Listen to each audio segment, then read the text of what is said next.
Military courts والا جو case ہے، آپ سے زیادہ کوئی نہیں جانتا جس قدر یہاں پر ملٹری کورٹس اور ملٹری اسٹیبلشمنٹ کو استعمال کیا گیا ہے بلوچستان کے لوگوں کے حقوق سلب کرنے کے لیے۔ اتنے لوگ اس وقت ملٹری کورٹس، ملٹری کسٹڈی میں اس قدر تکلیف اور مشکل میں ہیں، اور وہ اس کیس کو لمبا لٹکائے جا رہے ہیں جب سے وہ چیف جسٹس پر۔ ہم تو دن کا انتظار کر رہے ہیں کہ وہ فارغ ہوں۔ جب تک وہ ہیں ہم سمجھتے ہیں کہ عدلیہ کی آزادی خطرے میں۔ بلوچستان ہائی کورٹ بار ایسوسی ایشن کے صدر اور آفس بیئرز، جناب بلوچستان بار ایسوسی ایشن کے صدر اور آفس بیئرز، جناب بلوچستان بار کونسل کے وائس چیئرمین اور ممبران، اور سارے پاکستان سے آئے ہوئے بار ایسوسی ایشن کے نمائندگان، میں اب سب کا ممنون ہوں کہ آپ نے اس موقع پر جو ہر سال جس طرح ہم اکٹھے ہوتے ہیں ہمیں موقع دیتے ہیں کہ ہم اپنے ان بھائیوں کو یاد کریں جنہیں 8 اگست 2016 کو جس بے دردی سے، دہشت گردی سے شہید کیا گیا، وہ ہمارے لیے ایک بہت بڑا سانحہ ہے۔ وہ سانحہ صرف بلوچستان کا نہیں، وہ پاکستان کا سانحہ ہے، پاکستان کے وکلا کی تاریخ کا سب سے بڑا سانحہ ہے جس کو ہم کبھی نہیں بھلا سکتے۔ میں جناب علی احمد کرد کو بھی نام پیش کرتا ہوں، میرا بہت پرانا ساتھی اور بھائی علی احمد کرد، اور مرحوم ہادی شکیل کو میں اس موقع پہ یاد کرنا چاہتا ہوں۔ ان دونوں سے میرا 40 سال سے تعلق ہے بار کی سیاست میں، اور ہمیشہ ہم نے اکٹھے اسٹرگل کی ہے، اور چاہے وہ ضیاء الحق کے خلاف تھی، چاہے وہ مشرف کے LFO کے خلاف تھی، یا مارچ 2007 کے سے متعلقہ تھی۔ یہ دونوں بھائیوں نے بہت بڑا رول پلے کیا۔ آج ہادی شکیل صاحب ہم میں نہیں ہیں، اللہ ان کی مغفرت اور اللہ ان کو جدات بلند کرے۔ بہت اچھے وکیل، بھائی، نمائندے، میرے ساتھ پاکستان بار کونسل بھی رہے، وائس چیئرمین بھی رہے، اور ہر دور میں انہوں نے ہمارا ساتھ دیا اصولوں کے اوپر۔ ہم سب دعا کریں کہ اللہ ان کو جنت نصیب کرے۔ 8 اگست 2016 ہمارے لیے بہت ہی افسوسناک اور ٹریجک دن ہے، اور اس میں بالخصوص میری جو اس کے ساتھ ایک یاد ہے، یہ میموریز ہے، وہ میں آپ کے ساتھ شیئر کرنا چاہوں گا۔ اس دن صبح 8 بجے مجھے یہ پتہ چلا کہ میرا چھوٹا بھائی بلال قادسی اس وقت جو کوئٹہ بار ایسوسی ایشن کا صدر تھا، اور آپ سب جو جانتے ہیں بلال قادسی کو، میرے تو وہ چھوٹے بھائیوں کی طرح مجھے پیارا تھا، بطور ممبر بلوچستان بار کونسل، اور پھر بعد میں بلوچستان بار ایسوسی ایشن کے صدر کے طور پر۔ یہ پتہ چلا کہ انہیں صبح شہید کر دیا گیا جب وہ گھر سے نکلے اور انہوں نے کورٹس جانا تھا۔ یہ یقین نہیں آ رہا تھا، اور میں نے سوچا کسی سے پوچھوں، میں اسے اسلام آباد میں تھا، تو میری بات ہوئی مرحوم باز محمد کاکڑ صاحب سے، کوئی 8:30 اور 8:45 کے درمیان کی بات ہوئی۔ مجھے ان کا نمبر اس وقت فون مل گیا۔ میں نے کہا سنا ہے کہ بلال قادسی کو شہید کر دیا۔ انہوں نے کہا کہ مجھے بھی ابھی پتہ چلا ہے، ہم ہائی کورٹ بار میں اکٹھے ہو رہے ہیں، اور ہم سب ہسپتال جا رہے ہیں دیکھنے کے لیے کیا ہوا، اور ہم یہ دیکھیں گے کہ وکلا کے ساتھ یہ کیا زیادتی ہو رہی ہے۔ یہ میری آخری بات باز محمد کاکڑ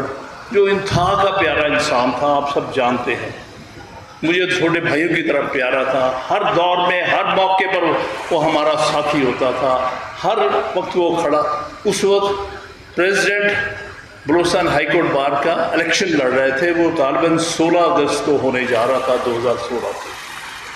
تو انہوں نے کہا کہ ہم سب اکٹھے ہو کے وہاں جا رہے ہیں۔ اس کے بعد تجسس رہا کہ آگے کیا ہوا۔ پھر خبر ملی کہ 9 بجے کے بعد کہ ایک اور دھماکہ ہو گیا ہے،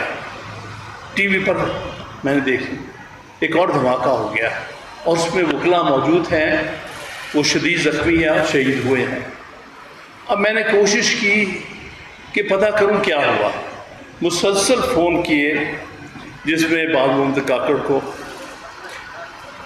قاہر شاہ ہمارا ایک بہت اچھا ساتھی، آپ سب کو یاد ہوگا، وہ ممبر بھی تھا بلوچستان بار کا، وائس چیئرمین بھی رہا تھا،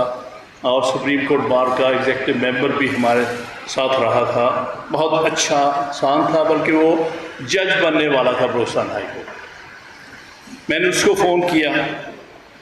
کوئی رسپانس نہیں۔ داؤد کانسی آپ کو یاد ہوں گے، کوئٹہ بار ایسوسی ایشن کے صدر تھے،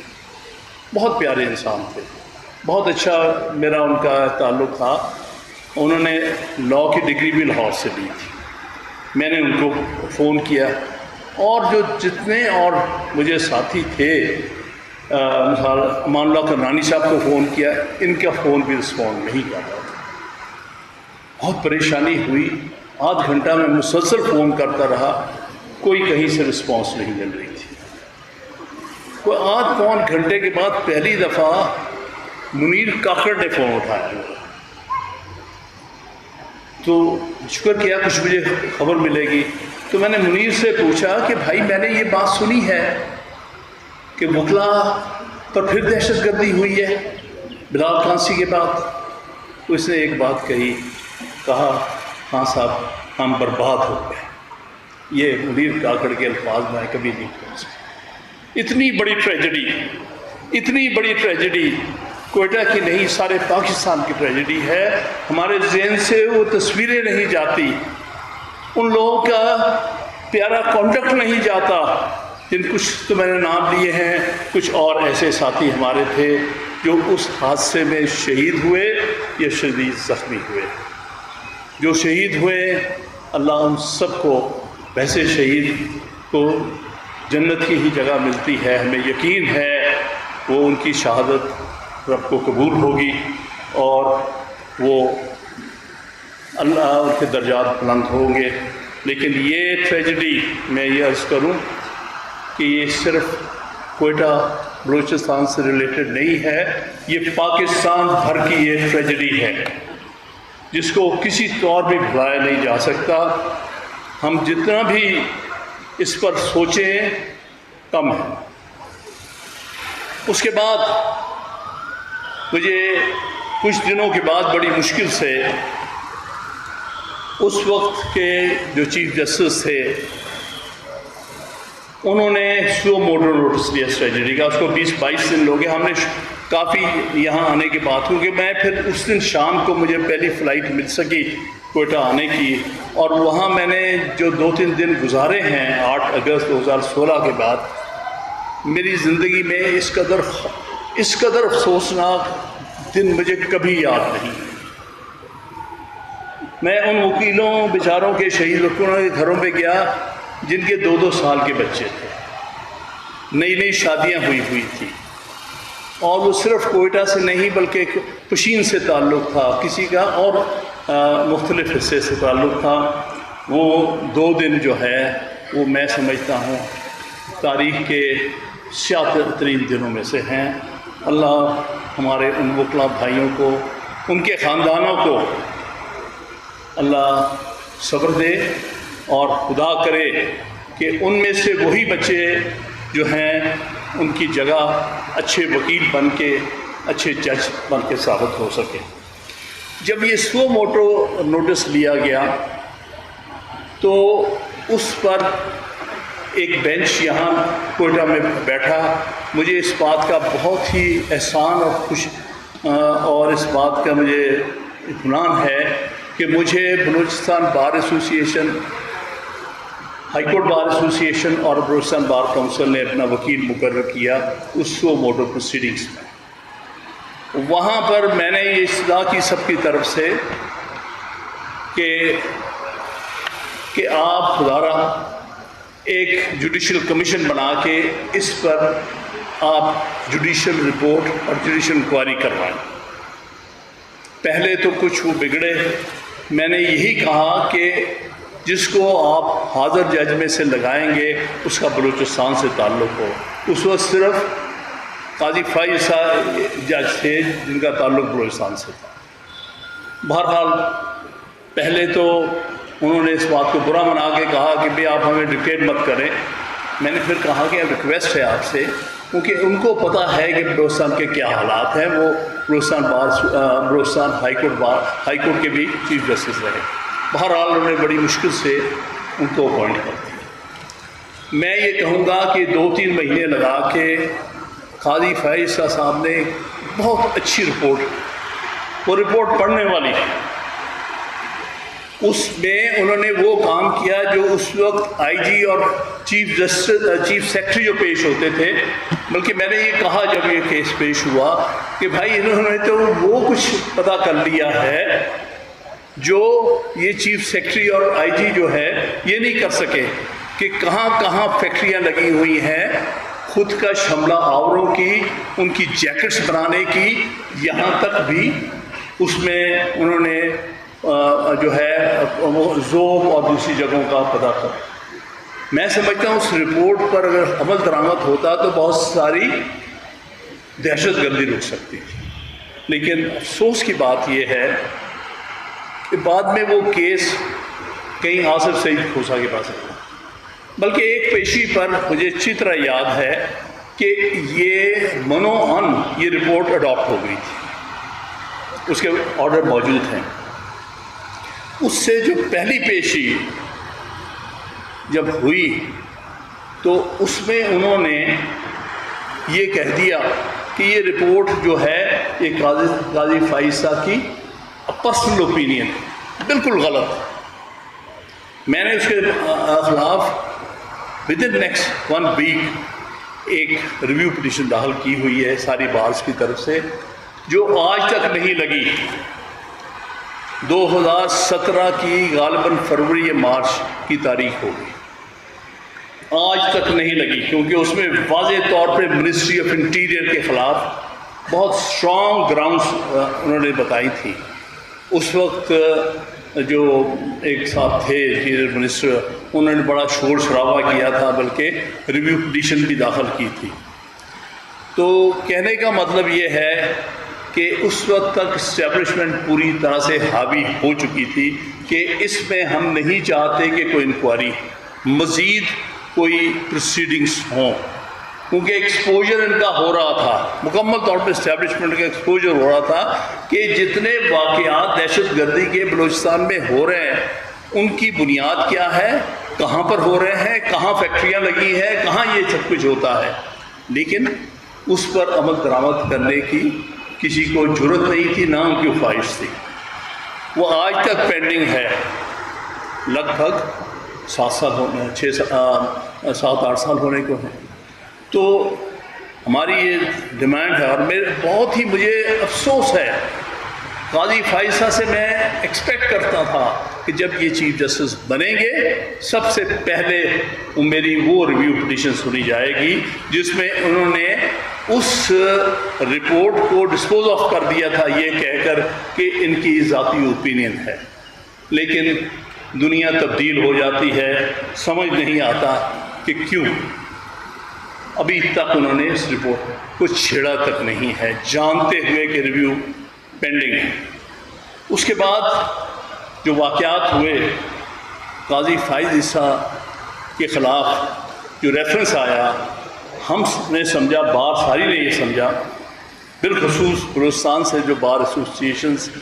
اور بار کونسل تھی، انہوں نے یہ سمجھا کہ یہ ان کی رپورٹ کا ریئیکشن ہے اور ایک ججمنٹ کا جس میں کہ دھرنا جو تھا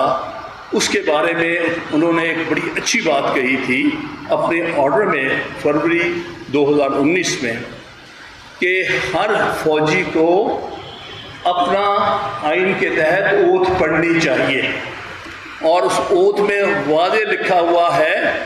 کہ آپ کسی سیاسی ایکٹیویٹی میں حصہ نہیں لے سکتے۔ آپ نے اوتھ اٹھائی، ہر پاکستان کا فوجی افسر یہ اوتھ اٹھاتا ہے، اور پھر آپ کے سامنے سب سے زیادہ سیاست بھی یہی لوگ کرتے ہیں۔ اور دوسری جو وجہ نظر آئی کہ کیوں ریفرنس آیا، وہ ججمنٹ جو تھی وہ ہضم نہیں ہو رہی تھی۔ قاضی فائز احساس کی بڑی بہادری تھی کہ وہ ججمنٹ دی۔ پھر اس کے ان ساری باتوں کو جب ہم دیکھتے ہیں تو پوری طرح سے سارے پاکستان کے وکلاء نے، صرف بلوچستان کے نہیں، مجھے یہ اعزاز حاصل ہے کہ بلوچستان کی ساری بار ایسوسیشن اور بار کونسل نے مجھے پھر اس قاضی فائز صاحب والے کیس میں وکیل مقرر کیا، اور اسی طرح سپریم کورٹ بار ایسوسیشن کے اس وقت صدر جناب امان اللہ کرنانی صاحب تھے، انہوں نے بھی بڑا وائٹل رول پلے کیا اس کو آگے بات کو لے جانے میں، اور ہم نے وہ کیس دل سے لڑا۔ اس میں مرحوم رشید رضوی صاحب کا بڑا رول ہے، اس میں منیر ملک جو تھے وہ قاضی فائز صاحب کے وکیل بنے، میں بار ایسوسیشن کی طرف سے تھا۔ بڑی جافیانی سے ہم نے بڑے ہاسٹائل کورٹ سے ججمنٹ لی، کویشمنٹ کی، لیکن اس میں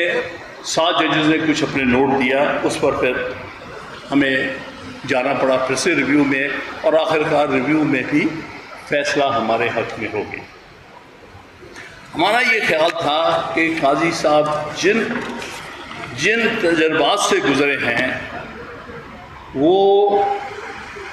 صحیح معنی میں ایک آزاد اور ایک اپرائٹ جج اور چیف جسٹس ثابت ہوں گے، اور ہم حقیقی تبدیلی دیکھیں گے سپریم کورٹ کی۔ لیکن میں بہت افسوس سے کہتا ہوں، سخت مایوسی ہے جب سے وہ چیف جسٹس بنے۔ ہم تو دن کا انتظار کر رہے ہیں کہ وہ فارغ ہوں، جب تک وہ ہیں ہم سمجھتے ہیں کہ عدلیہ کی آزادی خطرے میں۔ کیوں؟ ریزرو سیٹ کا جو کیس تھا، اس میں جو ڈسینٹنگ نوٹ لکھوایا گیا ہے وہ پاکستان کے تاریخ کا سب سے سیاہ ترین نوٹ ہے۔ کبھی آپ نے، ہم سب وکلا ہیں، کبھی ڈسینٹنگ نوٹ کسی جج نے لکھا ہے جب تک کہ میجورٹی اوپینین آنا آ جائے؟ سب سے پہلے تو میجورٹی اوپینین آتی ہے، ریزنز اس کے آتے ہیں، پھر آپ اس سے ڈائسینٹ کرتے ہیں۔ ابھی تو وہ آئے نہیں، کیونکہ آتھر جج موسٹ پرابلی جو ہیں وہ شاہ صاحب ہوں گے، اور ابھی تک ان کا فیصلہ نہیں سامنے آیا، تو آپ کس چیز سے ڈائسینٹ کر رہے ہیں؟ یہ تاریخی طور پر ایک نہ صرف غلط اور افسوسناک فیصلہ ہے، بلکہ میرے نزدیک تو دونوں ججز سے، جن میں سے میں افغان کو ایک انڈیپینڈنٹ جج سمجھتا تھا، میں سمجھتا ہوں انہوں نے گراس مس کنڈکٹ کیا ہے، میجورٹی کے خلاف ریمارکس دیے ہیں اور فیصلے کو رد کیا ہے، جبکہ ان کے سامنے وہ فیصلہ تھا ہی نہیں۔ یہ بھی ان کے سامنے ہوا ہے۔ دوسرا جو بہت افسوسناک بات ہے وہ یہ ہے کہ ملٹری کورٹس والا جو کیس ہے، آپ سے زیادہ کوئی نہیں جانتا جس قدر یہاں پر ملٹری کورٹس اور ملٹری اسٹیبلشمنٹ کو استعمال کیا گیا ہے بلوچستان کے لوگوں کے حقوق سلب کرنے کے لیے۔ آپ سے زیادہ کوئی نہیں جانتا، اور ہم ایکسپیکٹ کرتے تھے، کیونکہ ان کا ریکارڈ اچھا تھا، کیونکہ 2015 میں جو ایک قسمی ترمیم آئی تھی جس میں آئین کے تحت ملٹری کورٹس کا ذکر آیا تھا، اس کو ہم نے چیلنج کیا تھا۔ اس میں one of the leading councils تھا، اور وہ 11-6 ہمارے خلاف ہوا، لیکن قاضی صاحب ان 6 میں سے تھے جنہوں نے اسٹرانگ ڈائسینٹنگ نوٹ دیا تھا، اور یہ کہا تھا کہ کبھی بھی ملٹری کورٹس میں سویلین ٹرائل نہیں ہو سکتا، یہ عین آئین کی خلاف ورزی ہے۔ لیکن یہاں دیکھیں کیا ہوا، 5 ججز کے بینچ نے بڑا اچھا فیصلہ دیا اور یہی کہا کہ ملٹری کورٹس جو ہیں وہ سویلین کو ٹرائل نہیں کر سکتے۔ اس کے خلاف پہلے تو انہوں نے پروسیجر لا اور جو پریکٹس ایکٹ والا اس کو اپہولڈ کیا اور پھر اس کے خلاف اپیل لے لی۔ چاہیے تھا خود اس اپیلیٹ بینچ کو ہیڈ کرتے تاکہ ہم آپ کو آپ کی اپنی ججمنٹ دکھاتے کہ آپ نے کیا کہا تھا 2015 میں، لیکن انہوں نے اوائڈ کیا۔ ایک بالکل جو جج جو ہے ہمیشہ اس کو ہیڈ کر دیا وہاں پر، اور یقین مانیے کہ اتنے لوگ اس وقت ملٹری کورٹس ملٹری کسٹڈی میں اس قدر تکلیف اور مشکل میں ہیں اور وہ اس کیس کو لمبا لٹکائے جا رہے ہیں۔ اور سب سے افسوسناک بات یہ تھی کہ انہوں نے وہ جو 5 ججز کا فیصلہ تھا ملٹری کورٹس کے خلاف اس کو سسپینڈ کر دیا، اور اگر ان کی اپنی ججمنٹ پڑھی جائے تو حیرت کی بات ہے کس طرح اس کو ایکسیپٹ کیا جا سکتا ہے، اور ابھی تک اس کو سسپینڈڈ رکھا ہے اور لوگ ملٹری کسٹڈی میں سفر کر رہے ہیں دن رات۔ ملٹری کورٹ سے ہمیں پتہ نہیں کب فیصلے ہو جاتے ہیں، کب کیا اس کے نتائج ہوتے ہیں، لیکن ابھی تک بہت بڑی ڈس اپوائنٹمنٹ یہ ہے کہ ملٹری کورٹس والا میٹر ابھی تک پینڈنگ، اور انہوں نے اس میں تو بہت کہا جب ریویو پٹیشن آئی کہ جی ریویو پٹیشن جو ہے چھٹیوں میں لگ جانی چاہیے، یہ تو ملٹری کورٹس والا فیصلہ چھٹیوں میں نہیں لگ سکتا تھا، وہاں تو آپ کو کوئی احساس نہیں ہو رہا۔ بھائی ریویو پٹیشن جو تھی سمبل والے کیس میں ہم نے مارچ 2024 کی پینڈنگ ہے، وہ ریویو نظر نہیں آ رہا، صرف یہ ریویو نظر آ رہا، جبکہ ججز واقعی سے جنرلی چھٹیوں پر ہے اور ابھی انہوں نے نوٹ لکھنا۔ تو یہ سب ایسے افسوسناک ایلیمنٹ ہیں جس کو ہم آج فیس کر رہے ہیں، اور ان سے ایکسپیکٹیشن تھی۔ جو ایک اور معاملہ جس کے بارے میں بات کروں گا، مسنگ پرسن کا جو ایشو ہے، یہ سب سے زیادہ اس کو بھگتایا ہے بلوچستان کے لوگوں نے۔ سب سے زیادہ مسنگ پرسنز بلوچستان سے ہیں، آپ مجھ سے زیادہ جانتے ہیں، اور مسنگ پرسن کا میرا یہ خیال تھا کہ جیسے قاضی صاحب بنیں گے چیف جسٹس تو نمبر 1 کیس جو لگے گا وہ مسنگ پرسن کا ہوگا، اور اس کا کوئی نہ کوئی حل تلاش کر کے جائیں گے۔ اگر ان کے تجربات بطور chief justice Balochistan high court اور ادروائز جو لبرل ویوز ہمیشہ سے دیتے رہے، اگر وہ مسنگ پرسن کا مسئلہ بطور چیف جسٹس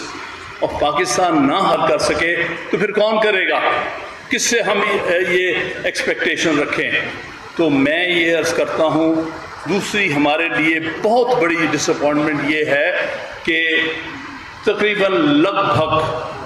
اب سال ہونے کو جا رہا ہے ان کو چیف جسٹس بنے، 11 مہینے تو ہو گئے، مسنگ پرسن کا کیس سپریم کورٹ میں نہیں سنا جا رہا۔ اس کے برعکس اسلام آباد ہائی کورٹ نے پھر جرأت کی ہے، ان کے 2-3 ججز نے مسنگ پرسن کا کیس پک اپ کیا ہے، لیکن ان کی لمیٹڈ جورسڈکشن ہے، سارے پاکستان پر نہیں ہے۔ یہ سپریم کورٹ کا کام تھا کہ مسنگ پرسن کا کیس ریزالو کر کے جاتے۔ بلوچستان میں ہزاروں معصوم لوگ آج مسنگ پرسن ہیں، یہاں کے ہزاروں لوگ اس بات کی گواہی دے سکتے ہیں کہ ان کے قریبی رشتہ دار بے گناہ لوگ مسنگ پرسنز ہیں، ان کی ویئر اباؤٹس کا ان کے قریبی رشتہ داروں کو پتہ نہیں، اور یہ اتنا اہم ایشو کو اس طرح اگنور کیا گیا۔ یہ تاریخ میں ان کے خلاف، کیونکہ تاریخ کسی کو معاف نہیں کرتی۔ میں یہ عرض کروں کہ صاحب آپ اگر سمجھتے ہیں کہ آپ وقت گزار جائیں گے، تاریخ کبھی معاف نہیں کرتی۔ تاریخ میں جو آپ کا ایکٹ ہوگا اس کا آپ کو جواب دہ ہونا پڑے گا، تو آپ ہر مسنگ پرسن کے لیے جواب دہ ہوں گے کہ آپ نے چیف جسٹس ہوتے ہوئے مسنگ پرسن کا میٹر جو ہے وہ نظر انداز کیا اور ہزاروں لوگ، آج ہزاروں گھر تباہ و برباد ہوئے ہیں مسنگ پرسنس کے ایشو پر۔ تو میں یہ کہنا چاہتا ہوں، میں اس سے مزید ڈیٹیل میں نہیں جاؤں گا، کہ بھائی صاحب نے چند اچھے کام کیے تھے، پہلے ہم اس سے بہت کچھ ایکسپیکٹ کرتے تھے، لیکن خدا را اب بھی 1 مہینہ ہے، کچھ کر جائیں تاکہ تاریخ میں آپ کا نام رہے۔ بہت بہت شکریہ۔